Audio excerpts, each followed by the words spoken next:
Ora, salamat Chip. Yes, shout out Chip. Si para ni. Sama ni. Shout out dia sa mga gwapong Ha? taga-automotive. Uy, shout out Chip, shout out. Oh. Okay. So boys, asaman taro, asaman ta boys. Aman ta. Ha? Uy, mga Andre.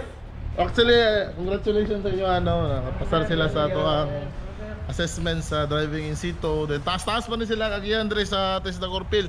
Unsa mo first year pa mo? So first year pa. So moagi pa ni in situ, dagan pa ni automotive in situ. Nala mo? Wala pa.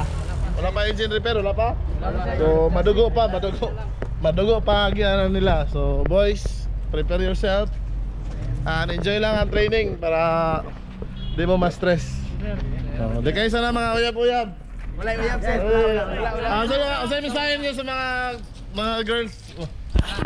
Pass ako sir. Pass na sa sir. Ay, medyo na. Uy, naray.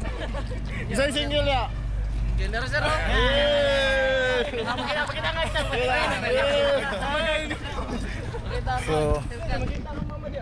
So yan guys, the girls kung mahigugma mo, diri sa automotive kayo. Ayaw maganing makina nga di mo ingon. Kaya mo ayunin yung kinabuhi. Tugot. Tugot. Oh, suan. Tugot tayo. Wala. Na-choke.